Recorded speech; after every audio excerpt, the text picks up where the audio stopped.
Hello everyone, आज हम लोग देखेंगे 19 जनवरी 2023 का करंट अफेयर्स। तो पहला प्रश्न हमारा, ऑस्ट्रेलिया ओपन मैच जीतने वाले पहले पुरुष चीनी खिलाड़ी कौन बन गए हैं। तो पहला ये चीनी खिलाड़ी हैं जो ऑस्ट्रेलिया ओपन में कोई मैच जीते हैं। तो अभी जो ऑस्ट्रेलिया ओपन हो रहा है उसमें उसमें पहला है जो चीनी खिलाड़ी जो कोई मैच जीते हैं, उनका नाम है सांग चेंग। तो 2022 में जो जो ऑस्ट्रेलिया ओपन हुआ है, फ्रेंच ओपन और विंबलडन अमेरिकन ओपन, उसका देख लेते हैं उसका विनर कौन थे।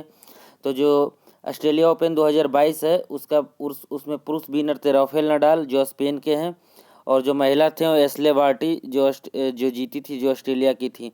फ्रेंच ओपन था, उसके विनर भी राफेल नडाल थे, और महिला में ईगा स्वियातेक थी जो पोलैंड की थी। और जो विंबलडन 2022 था, ये इसमें नोवाक जोकोविच जीते थे और सर्बिया के थे। महिला थी जो एलेना रिबिकिना जो कजाकिस्तान की थी, वो उन्होंने जीता था। और यूएस ओपन जीते थे सी अल्कराज गार्फिया जो स्पेन के थे, और महिला एकल जीते थे ईगा स्वियातेक जो पोलैंड की थी। तो ईगा स्वियातेक है जो फ्रेंच ओपन और यूएस ओपन दोनों जीते थे। तो रेगुलर वाइज में देख लेते हैं कि सबसे पहले ऑस्ट्रेलिया ओपन होता है, दूसरे में फ्रेंच ओपन होता है, उसके बाद विंबलडन होता है, उसके बाद अमरीकी ओपन या यूएस ओपन होता है। तो इसमें क्या है, ऑस्ट्रेलिया ओपन के विनर है राफेल नडाल, महिला में एशले बार्टी, फ्रेंच ओपन के है राफेल नडाल और ईगा स्वियातेक, विंबलडन के है नोवाक जोकोविच और एलेना रिबिकिना, और अमेरिकन ओपन के विनर है सी अल्कराज और ईगा स्वियातेक। तो अब हम लोग आगे बढ़ते हैं कि दूसरा प्रश्न, थिंक G20 बैठक का आयोजन किस शहर में किया जा रहा है। तो मध्य प्रदेश के भोपाल शहर में थिंक G20 का आयोजन किया जा रहा है। ये क्या है कि G20 में 100 से 150 मीटिंग होते हैं, अलग अलग शहरों में होता है, लेकिन जो फाइनल मीटिंग होती है सितंबर अक्टूबर में, उसका आयोजन दिल्ली में किया जाएगा।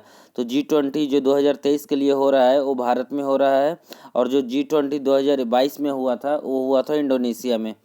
तो आगे बढ़ते हैं, तीसरा प्रश्न हमारा, किस कंपनी ने डिलीवरी पार्टनर्स और उसके आश्रितों के लिए एम्बुलेंस सेवा की शुरुआत की है।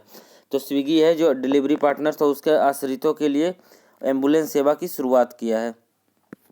आगे बढ़ते हैं, चौथा प्रश्न हमारा, क्रिटिक्स चॉइस अवार्ड 2023 में किस फिल्म को बेस्ट फॉरेन लैंग्वेज फिल्म का अवार्ड मिला है।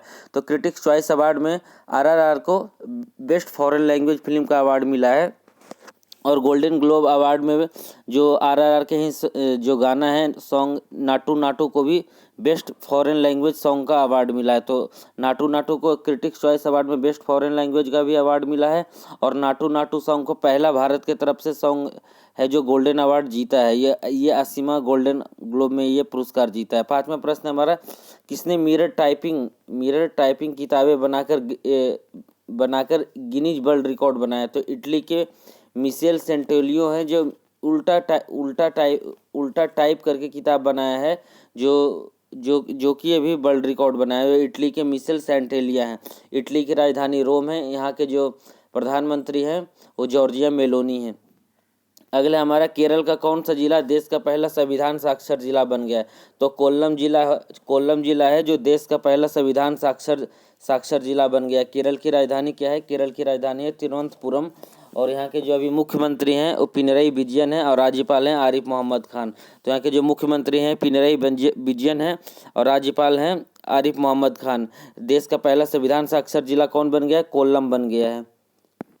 अगला प्रश्न हमारा, किस राज्य सरकार ने कोविड की रोक के लिए सार्वजनिक स्थानों पर मास्क पहनना अनिवार्य कर दिया। तो केरल ने है जो सार्वजनिक स्थानों पर मास्क पहनना अनिवार्य कर दिया है। कोविड के जो केस में बढ़ोतरी के कारण वहाँ के सार्वजनिक स्थानों पर मास्क पहनना अनिवार्य कर दिया। केरल के मुख्यमंत्री कौन है, पिनरई विजयन। आगे अब हम लोग देखते हैं, आगे है, सरकार ने बैंक ऑफ बड़ौदा के MD और CEO संजीव चड्ढा का कार्यकाल कब तक के लिए बढ़ा दिया है। तो संजीव चड्ढा का कार्यकाल बढ़ा दिया 2023 के लिए।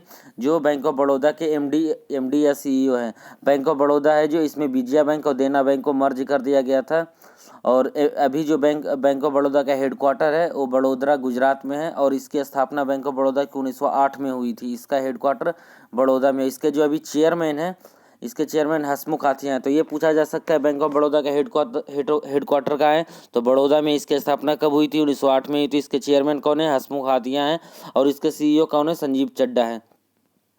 आगे देखते हैं संयुक्त राष्ट्र ने हाल ही में किसे वैश्विक आतंकवादी घोषित किया है। तो भारत के रिक्वेस्ट पर यूनाइटेड नेशंस ने अब्दुल रहमान मक्की को, जो जैश ए मोहम्मद का जो इसका डिप्टी चीफ था, अब्दुल रहमान मक्की को आतंकवादी घोषित कर दिया गया है। 11वां प्रश्न हमारा, क्रिटिक्स चॉइस अवार्ड 2023 में बेस्ट एक्टर का अवार्ड किसने जीता है। तो ब्रेंडन फ्रेजर हैं जिन्हें बेस्ट एक्टर का अवार्ड मिला है वो क्रिटिक्स चॉइस अवार्ड्स में। आगे हम लोग देखते हैं एनटीपीसी रिन्यूएबल एनर्जी लिमिटेड ने अक्षय ऊर्जा विकास के सहयोग के लिए किस राज्य की सरकार के साथ समझौता किया है। तो ये समझौता किया है त्रिपुरा राज्य सरकार के साथ किया है। तो त्रिपुरा के बारे में देख लेते हैं। त्रिपुरा के है जो राजधानी अगरतला है, यहाँ के मुख्यमंत्री मानिक साहा हैं और जो राज्यपाल हैं सत्यदेव नारायण आर्य हैं। जो राज्यपाल है त्रिपुरा के सत्यदेव नारायण आर्य और मुख्यमंत्री हैं मानिक साहा। एनटीपीसी ने अपने अक्षय ऊर्जा के विकास के लिए समझौता किया त्रिपुरा के साथ। तो जो भी इस चैनल पे नए हैं सब्सक्राइब कर लें। आगे बढ़ते हैं हम। हमारा 13वां प्रश्न है, किस राज्य सरकार ने हाल ही में राष्ट्रीय डिजाइन संस्थान नेशनल डिजाइन इंस्टीट्यूट के विस्तार के लिए मंजूरी दी है। तो हरियाणा है जो नेशनल डिजाइन इंस्टीट्यूट के विस्तार के लिए मंजूरी दी है। हरियाणा की राजधानी क्या है, चंडीगढ़ है। पंजाब की भी राजधानी चंडीगढ़ है। हरियाणा है, हरियाणा के जो मुख्यमंत्री हैं मनोहर लाल खट्टर हैं और यहाँ के जो राज्यपाल हैं बंडारू दत्तात्रेय हैं।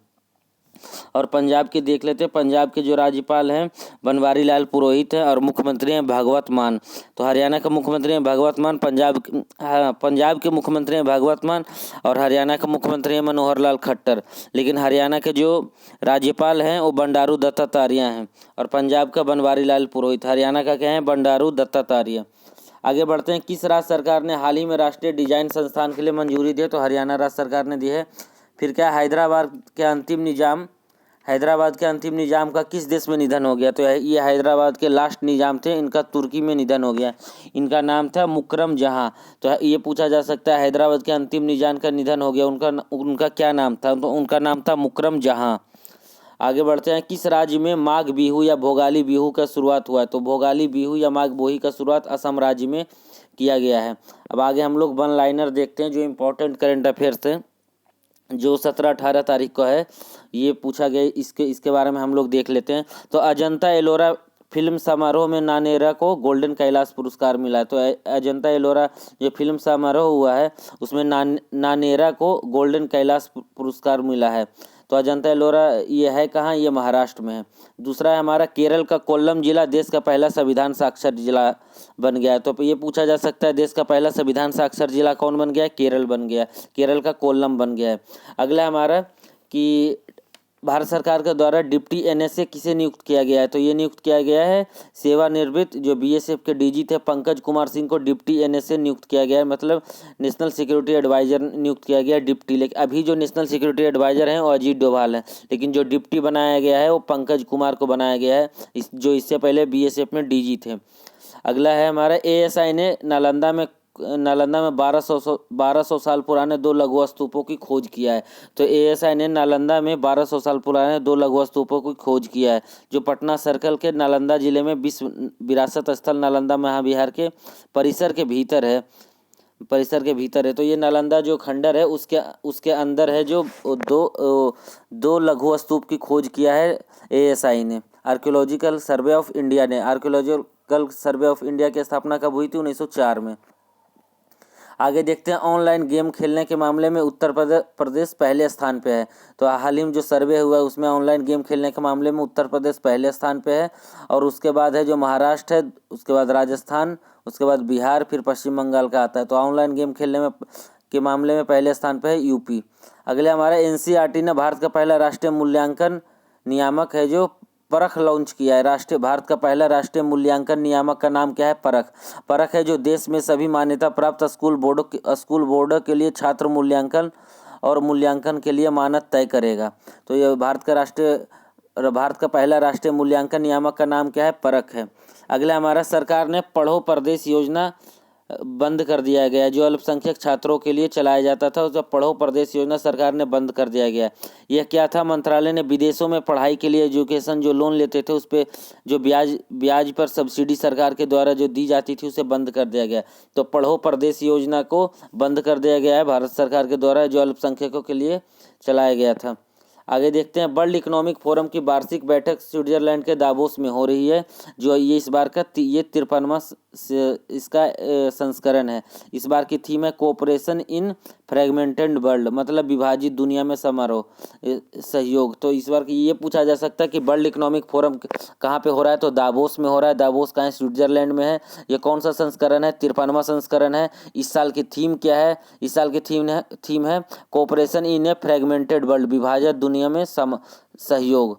तो हम लोग कल का जो प्रश्न था उसका आंसर देख लेते हैं। कल का ये प्रश्न पूछा गया था, राइट टू साइट के उद्देश्य से अंधापन नियंत्रण के लिए कौन सा राज्य ने लागू किया। तो राइट टू साइट है जो अंधापन नियंत्रण के लिए एक नीति लागू किया, वो किस राज्य ने किया है, तो राजस्थान ने राइट टू साइट के उद्देश्य से अंधापन नियंत्रण की एक नीति लागू किया है। तो आज का हमारा प्रश्न है कि शुक्र ग्रह के लिए इसरो शुक्रायन-1 मिशन को कब तक के लिए स्थानांतरित कर दिया गया। तो मतलब शुक्रायन-1 अब कब लॉन्च होगा, तो ये लॉन्च होगा 2031 में लॉन्च होगा। Thank you everyone.